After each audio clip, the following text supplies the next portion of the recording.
Welcome to the Ecstatic Union, how to deepen intimacy and evolve through love.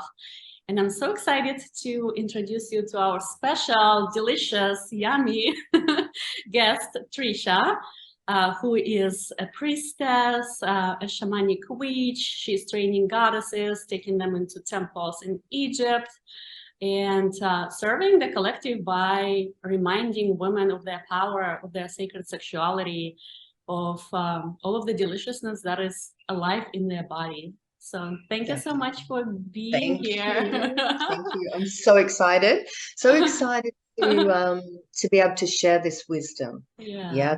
It's a big passion of mine, and to be able to empower women, and as well as my own journey, empowering myself, because very important. Yeah, beautiful. Yeah, just a little bit of a background. I follow Trisha, and I know Trisha for a couple of years, and then I was so called to your work. I was looking into different videos. I think you had little snippets on YouTube that I got a reading from you. So we went through a beautiful journey. So I can definitely vouch and honor the synchronicity of you being here today. Thank you. Thank you. Yeah, and for somebody who doesn't know you fully, they haven't seen much of your work, can you share a little bit about yourself so people can receive your medicine and kind of tune in into your field? Definitely. So what I do, I've been a witch ever since the age of, I think, I would have started around 16 reading the tarots, and then got right into the occult, got into witchcraft, and then being in the craft, you really are called then into the gods and the goddesses, or coming into sacred union within yourself. And that's when my path really opened up. And my forte is really now diving deep, when you're diving deep into the goddess and the feminine, the sacred feminine, the dark feminine, the all aspects of the feminine. When we're really looking into that too, we are also then, we find ourselves in sexuality as well, because it's such a potent life force of ours. And if we know what to do with it, and we're working on ourselves, and we know our energies, we are able to then attract and pull in and call in what our soul really needs to be aligned to. Yeah. And I think at the moment, what's going on a conscious collective around the world is sacred unions. There are relationships coming together. It is the time. Yes, we've gone through the age of Aquarius. We've gone through a big change, the polarities, the more women are awakening. Yeah, they're awakening because Shakti is awakening. Mother Earth is awakening. It's we're coming from a patriarchal system now, moving into more the matriarchal, or finding the balance, actually. Finding the balance, and this is where we come in relationships now, because the old relationships, they're not working anymore. They're not working for us anymore. And we feel that. We know that. We want equals. Yeah, we want a partner that is an equal, that comes, how can I say, that comes, I'm lost for words. Yeah, it just comes together in seeing each other. And in a conscious relationship, let's go into a conscious relationship and what that really is. It's not a romantic relationship at all. It can have aspects of it, but a conscious relationship is about growth. Growth is the most important part of a conscious relationship. You put the growth first, which means you put, and the growth on yourself and working on yourself, but also working together for to better the world. Yeah. And this is where we're moving into. We're moving into these types of relationships. Yeah. And as us women, we're awakening. We want that, and we want our men to awaken. Yeah. But we need to awaken a lot and do a lot of work on ourselves. Yeah. And I've been very present to this shift and this awareness around relationships. And it's such a powerful portal, because when we talk about sacred union, like you're saying, there's a higher vision and there's a higher devotion and service where couple doesn't just meet each other, but they also serve the collective and humanity. And it's such a beautiful frequency. Definitely. And you know, look, this is where we are at the moment, and I also do channeling as well. I initiate priests and priestesses, and do all these types of work. But what I've noticed lately is a lot of old souls coming back together and reuniting to bring the polarity back, you know, to bring that back and working together, you know. Some may call it twin flames, some may call it whatever name you want to call it, but to me, I call it sacred union. It's that beautiful and working together. And when we talk about sacred union, I know your path is very tantric, so you work in the realm of sacred sexuality, of women's sexuality and sensuality, Shakti, activation and awakening. So can you talk about the role of that aspect in that kind of relationships? Yeah, I think the most important relationship, and we all know this, is relationship with self. Yeah, and I think the most important thing, I mean, you know, if you want to attract a sacred masculine, if you want to attract that part, you actually have to work on your own masculine. Yeah, you have to. We can't come in like little princesses and wanting men to save us and you know, have these, you know, we all know that we've been fed these fairy tales. It's just not true. It's not true. We want men that are equal, that will come, that are present, that will hold our space, that will allow us to grow even more and to blossom even more. And we are awakening, and men are a little bit behind at the moment. And I feel like now it's us women that need to actually heal that part of ourselves, or heal a lot of lifetimes of pain from the patriarchal, or the whatever's been done, and to be able to do that healing, to be able to love our masculine and to bring them to help them awaken. That's what we're actually doing. But there are a lot of awakened men too. There are a lot of awakened men. They are out there, and it really comes up down to us women being able to help them awaken. Not forcing them either. Exactly. Yes. I think we had somebody on the summit, because I love the synchronicity when she was saying, yes, women usually hear the energetic call first, and then they start the energetic alignment, and that's when they bring masculine into the conversation. And then also bringing not from a place of mother, right? You're doing this, you have to meditate, you have to be awakened and hold space for me, but from a place of muse, right? Inspiring him, giving him a little bit of an energetic download, doing work on yourself. We want to come in as erotic mothers. Erotic mothers. So Madonna and a whore together. Definitely. I'm getting goosebumps as we talk, because it is so true. We want, we're sensual beings. when we really open ourselves, we're very sensual and very, very heart-centered. Women, goddesses, we are. And I think it's very important to be able to lead them in a sensual way, and to allow them to, you know, they need to trust us. They've lost trust in us, yeah, and we've lost faith, I guess, you know. So that it's yeah, there's a lot coming through at the moment.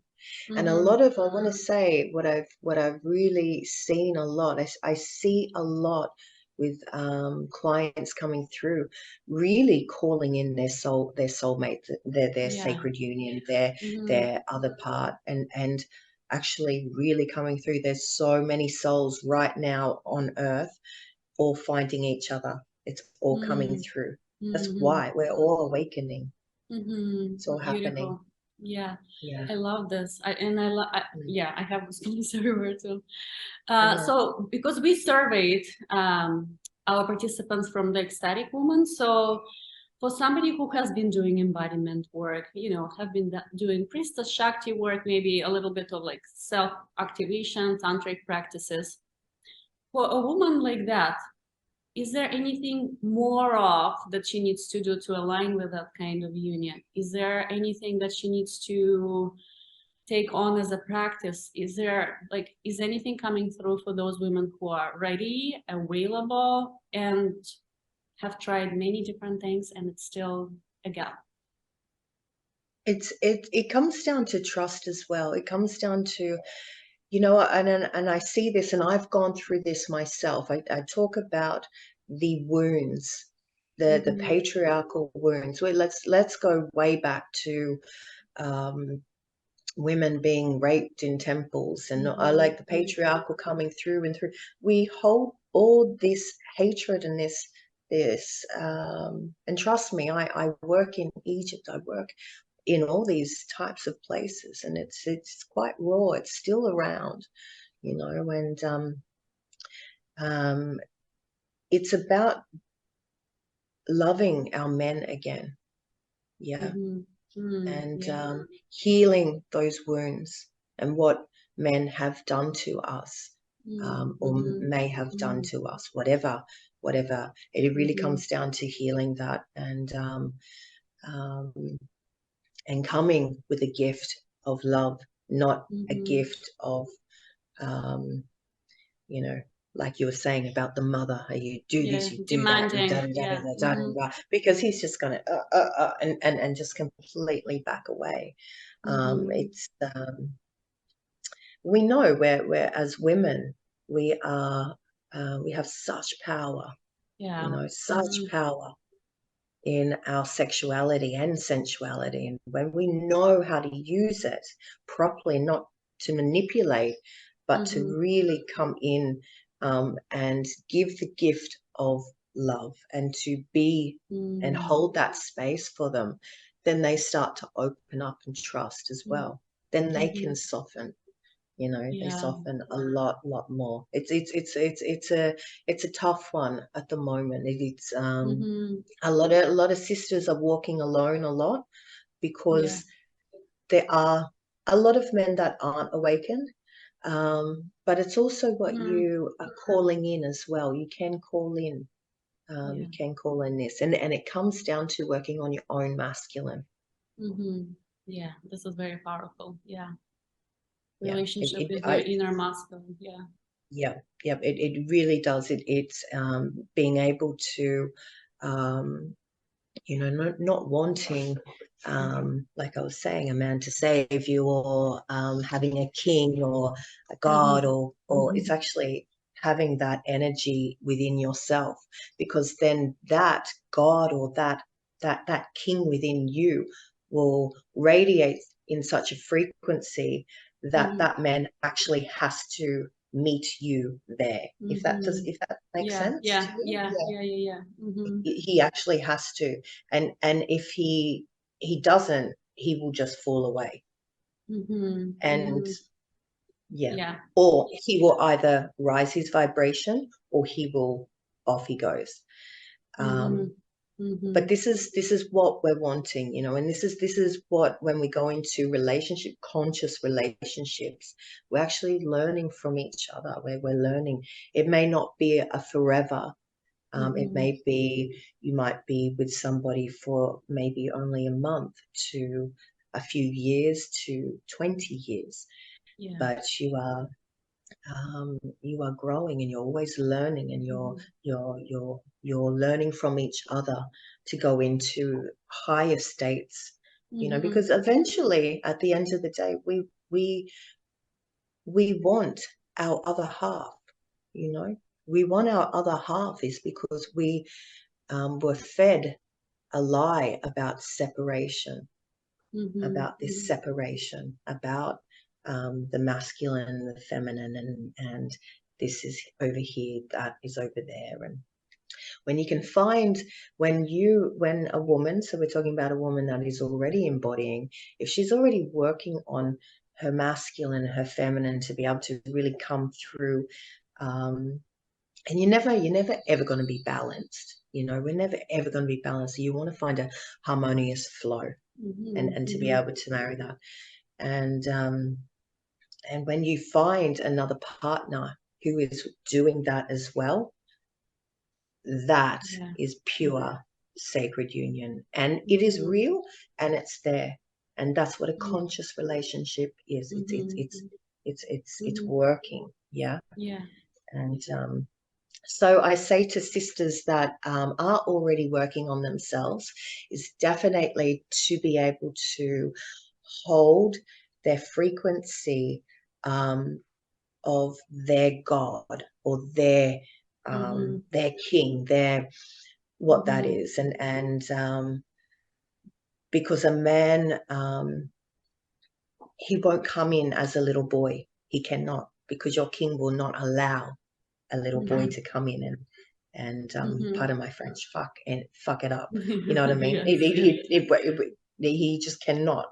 You know, it's so I definitely say, definitely be working on that, but also softening as well, softening into being able to radiate, clearing ancestral patternings, and you know, being able to and you know, we have such power as women, as I said, where we're sexual beings. If we know what to do with our energies, our Shakti energy, we can manifest, create anything.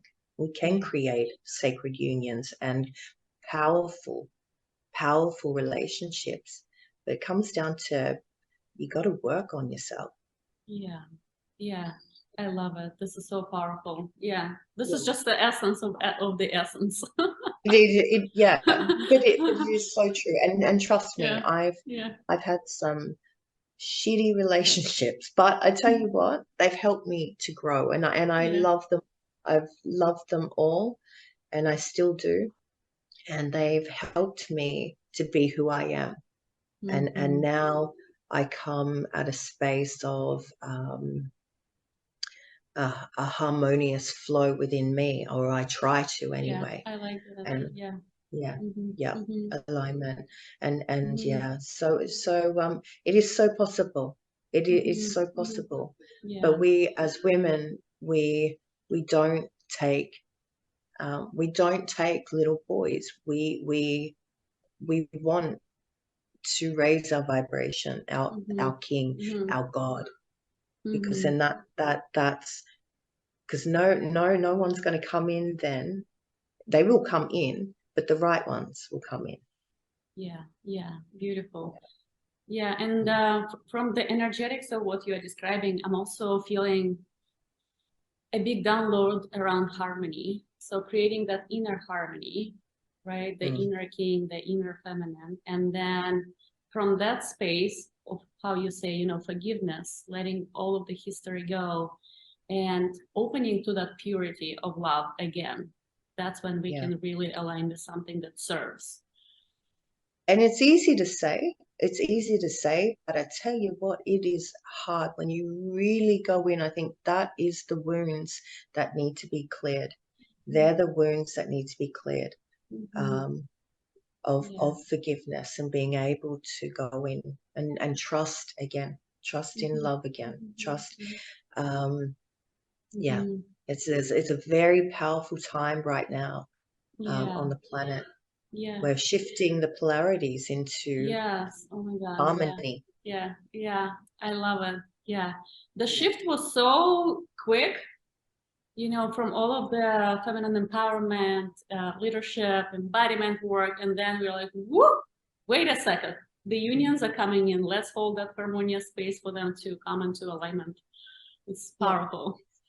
And they're coming in fast, and you'll see, and I'm seeing a lot of close people around me and clients and everything actually finding their other, let's say, other half, or their counterpart, yeah. Yeah, beautiful. I love it. I'm curious, you know, from Disney and from how we were conditioned, there is the one, right? There is the one, and there is only one. So with that sacred union template, when you were saying in the beginning of the interview that love sometimes doesn't even feel romantic. So it's a little bit of a different energetics of what we were conditioned and templated to look for and recognize. Oh, there is a spark. Oh, he's the one, right? When it's and then once you hit the first roadblock, the Disney disappears, and then we are left not knowing what to do and how to handle complexity in relationships. Yeah. So I think we sorry. Yeah. So we say, well, I think it's it is. I think it's more the we get carried away with chemistry. Yes. Instead of alchemy.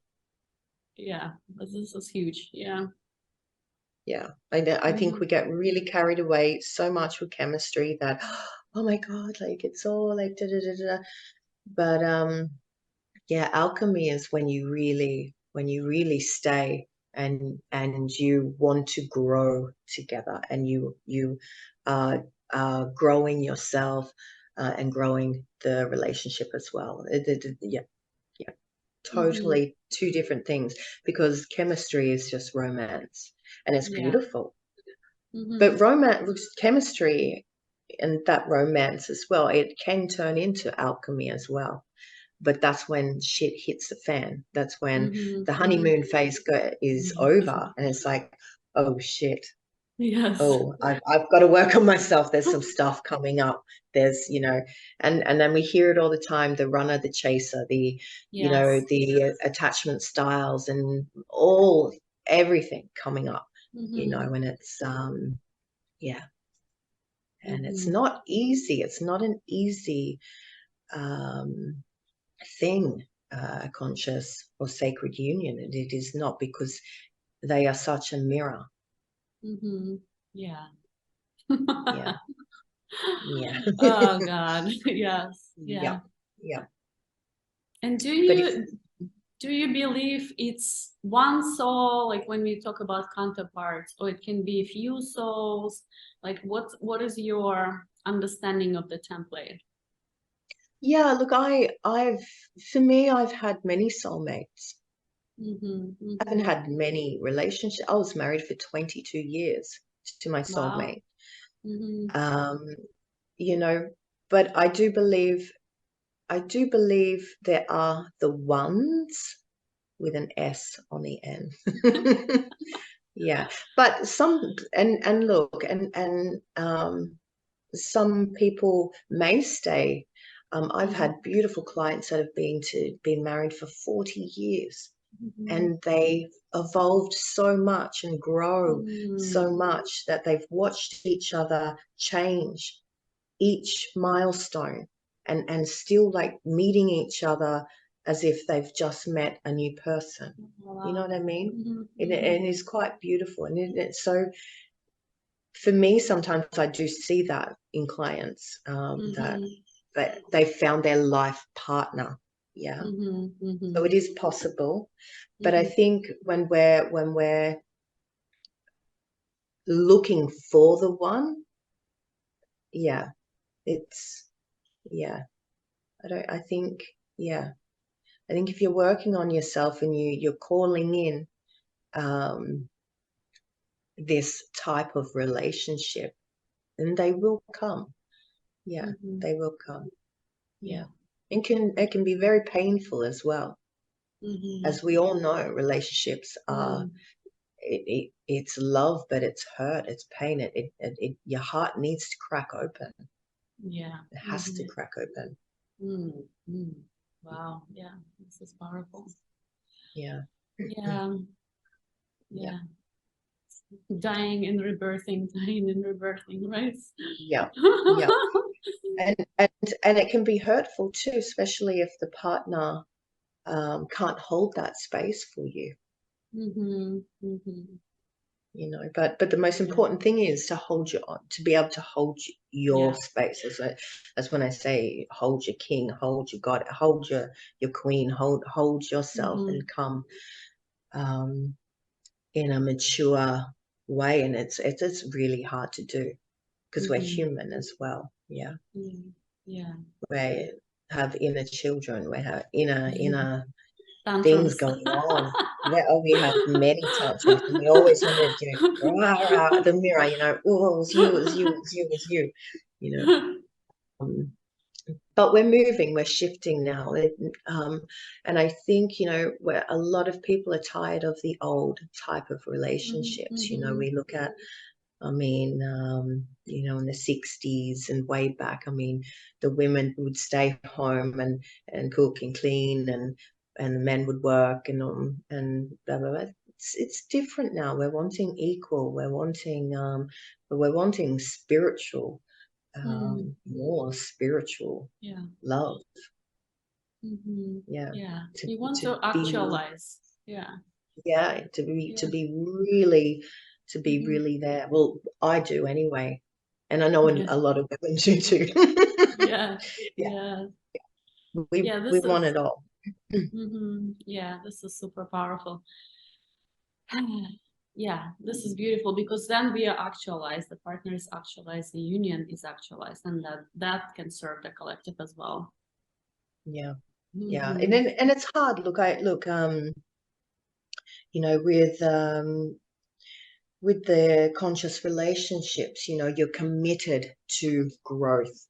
You're committed to the growth, committed to the, you know, to better your community, the people around you. And you know, when you find love, you know, when you have found someone special, people want to be around you. They want to be around, you know what I mean? They feel that you both radiate, you know, something. And you know, and a lot of conscious relationships and sacred unions, they actually work together, not as in working side by side, but they have a common interest that is able to heal the world at the moment.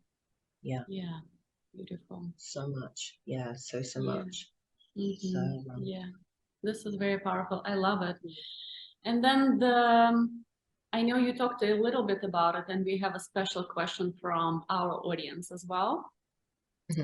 When you said you worked with couples who were married for 40 years, who were married for 20 years, right? So is there anything specific? Is there anything that distinguishes those couples from, you know, marriages that don't work, relationships that don't evolve in the same way? So for women who are watching us, who are already in marriages, you know, women are doing their work, they are doing the priestess goddess activations, and they've been married maybe for 10 years, maybe for 20 years. So for those couples, like, is there anything that they can start doing? Because I know you work with couples too, so we can address the request from that type of audience we have. So I guess with you know, the conscious relationships or the sacred union, the special relationships we're talking about, we're striving for evolution. Yeah. Evolution in that or the journey in the journey together. And so I guess the thing is, you can't lead a horse. You can lead a horse to water, but you can't make it drink. And it is so true. So let's talk about women that have men where they're awakening, but their men are stagnating. But you can't. All you can do is hold that space for them. But eventually, that in a relationship, someone will be stagnating. So the woman will stagnate. She won't go full power because the partner, she doesn't want to lose the partner, but she wants to go, and it's sort of like there's this friction.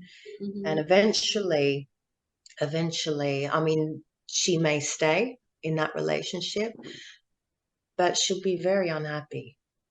She'll be unhappy because if he's not holding her space, and the guy doesn't have to be completely spiritual, hippie, this or that. He even just a sense of I respect what you do, and I do whatever you want to do. But he supports. As long as the man is supporting, then it doesn't matter if she's ascending, because he's still holding that space. That makes sense. Which is really important.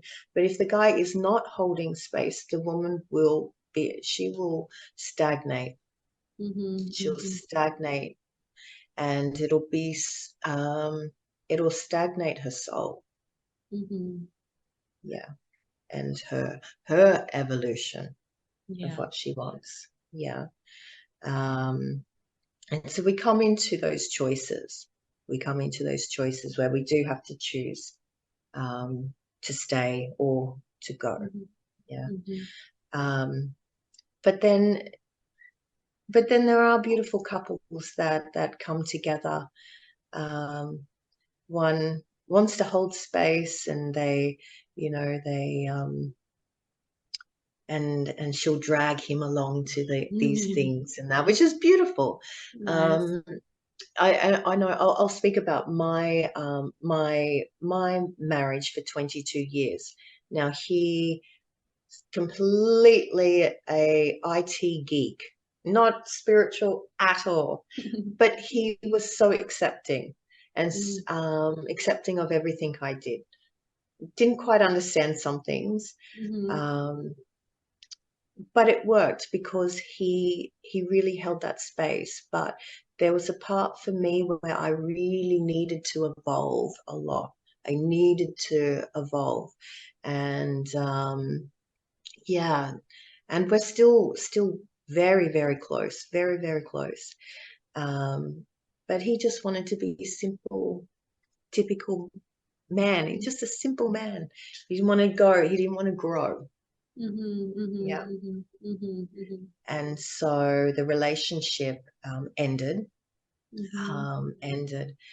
and sometimes that happens, sometimes, but we can't stagnate. So I talk to women. So I'm talking to the women that are with their partners that are like, oh, he's not coming, he's not doing this or that. I mean, they can hold space, but if you really need to go into your evolution. It's what we're here to do. We're here as souls to grow, to learn, to evolve. But there are couples that, like I said, that one particular, I had a session with them. I cried about 7 times just watching them. Because it was the most beautiful thing to watch, to watch them fall in love with each other again, and to meet each other again, and it can happen. It can happen. It can happen. What distinguishes that couple energetically? What do you feel is the thing that keeps them evolving together? I think accepting, accepting each other.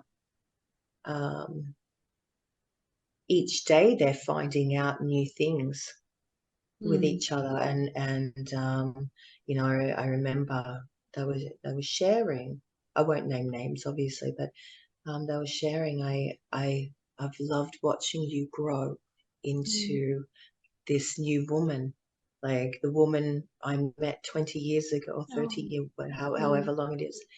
You're even more like, and I'm still fascinated. I still don't know you, and I'm still like getting to know you. You know, I think it's a curiosity, and yeah, being able to grow, like I said, to grow together, to be able to grow, to have the patience. Yeah. Beautiful. Yeah. Yeah. Powerful. Yeah, that feels amazing. Yeah, I love it. Yeah. But but with the relationships, let's go into like the conscious, and for couples that want to go into that dynamic, they may have, you know, they want to go a bit deeper, or one a little bit more than the other. First, you want to work on your own shit. Yep. You've got to work on everything, and no projections, no, owning everything that comes up, because no one makes you feel anything but yourself. Yeah, we know that. You know, they can trigger you, people can trigger you, but and I think definite communication is the biggest key. Transparency is the biggest key for relationships, for people, for couples that are wanting to go into something a little bit more deeper, going into the next level. Yeah, the next, not so much commitment, a commitment level in a way. Yeah, it's like a sacred marriage, or the next level, you know. And I guess that couple I was talking about, that have been together for like 40 years, they see each other with new eyes each day. Do you know what I mean? It's like, oh my God, it's always, yeah. But yeah, so you're always working on yourself, and you're working on your attachment. We all know at the moment there's a big craze and a phase. We always go through big phases with spirituality. At the moment, it's about attachment. You know, attachment. If you're avoidant, if you're anxious, and I guess healing, being able to heal how you love as well, how and what you need. Asking your partner, what do you need?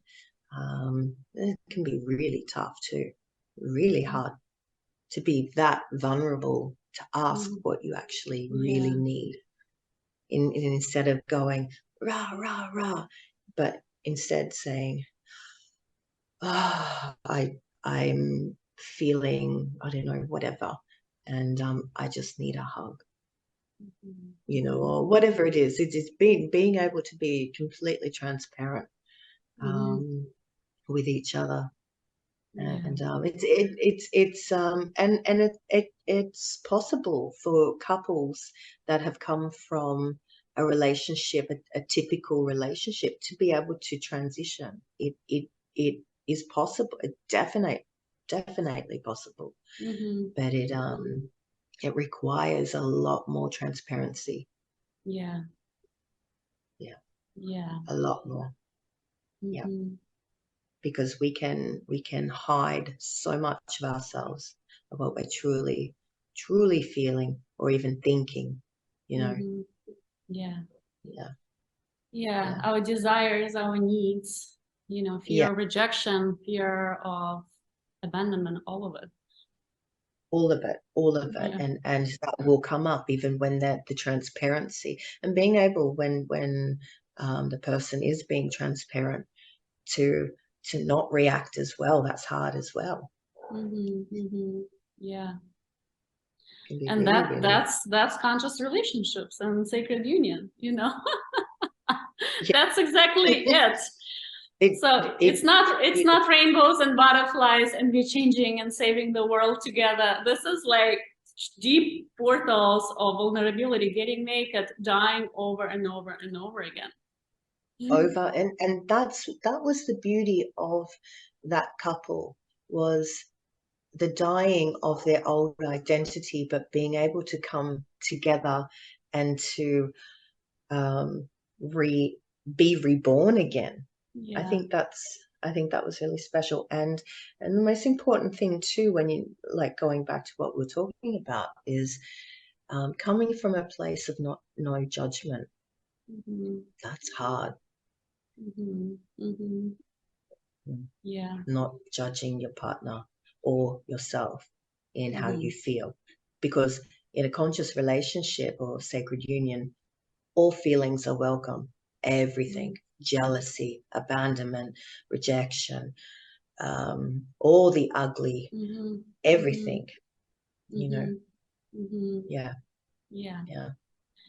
All. Bringing it in, right? The tantric path of bringing everything in and honoring it. Absolutely honoring it, and not judging, and really it comes down to, when we look at it, a conscious sacred journey is a practice of love. It is the practice of love. It's not a romantic, getting swept away with the chemistries and and that can happen, of course. Beautiful. It's beautiful, and of course, but the first thing that is important is the growth. And the butterflies can still be there, but it is working on love. Yeah. I love the practice of love. Yeah, it's a big commitment in tantric community. What would love do? I'm triggered, I hate you, I want to run away, and then still being able to hold that field of vibrational alignment to love. That is actually really a perfect way to say it. Actually, what would love do? I love that. I love that. Yeah. Powerful. So, yay. Awesome. Yeah, I love it. There's so much. There's so much to it. There's so much to it. But look, we're all striving at the moment. We're striving for these sacred unions, and we're seeing them. We're seeing them all around us now. Yeah. And they're coming in. And for women that are wanting it, believe you me, you can call it in. Yeah. And the men are awakening. They're all awakening. We just need to teach them. That's all. Yeah. Forgive them and teach them. But don't be the mother. Yes. Be the erotic mother. the priestess. Without manipulating, but there's a way now. We're awakening, and we're awakening sexually as well. That's why I love working with sacred sexuality and using these energies and bringing it up to the heart. I mean, of course, it's very tantric, and bringing it up to the heart and seeing your partner in different eyes, instead of so much our humanness and suffering. But all is welcome. All is welcome. Yes, beautiful. Awesome. Yeah. Thank you so much. I love it. I love it. Thank you so much for sharing your wisdom, for all of the medicine. I feel like there is so much potency in the field. It's very powerful. The time is now. The time is now. The time is now. The time is now, sisters. time is now. Yes, time is Yeah, now. yeah, yeah, yeah. For people who are curious to know about your work, about, you know, what kind of offerings you have, how you work with either women or couples, your journeys to Egypt, what's the best portal to find you, to connect with Yeah. you? Mm-hmm. So Instagram, Facebook. I think you've got all my details anyway. Yes, yes. My website. So I do spiritual tours. I've got we do Peru, we do Hawaii, and of course we do Egypt, Yes. and we have sacred shamans and going back into indigenous ways and the old ways. And learning ceremonies and rituals. But in my hometown in Kopangang in Thailand, I do my big retreats. So I work with couples, and I work with also singles as well. But I also do a lot of priestess training and working with the goddess and being able to bring that through especially through dance and eroticism. Teaching about sacred sexuality and being able to teach people um, to be orgasmic as well. So, and I love it all. Yeah, beautiful. Yeah, thank you. We'll give you links. We'll give you Facebook, Instagram, website, because I think that's also a powerful portal that has your readings and few things on it. So yeah, Beautiful, and beautiful. I highly suggest to get a reading from Trisha, because that was Bless, life changing. And I do, of course, I do the readings. But also too, I've also got an offering, a gift as well for all the sisters there, so they can feel my energy and to be able to go into. I think it's about a 3-hour ritual, so you can pause it in between, but it'll go into opening the womb, clearing the womb, bringing sexuality through, bringing the goddess in, and yeah, so that's my offering for the sisters listening. Beautiful. So, Wow, this is powerful. Yeah, and yeah, your vibrational and energetic work is so strong that whoever watches it will get the alchemy. So thank you so much blessing. for sharing it. Yeah.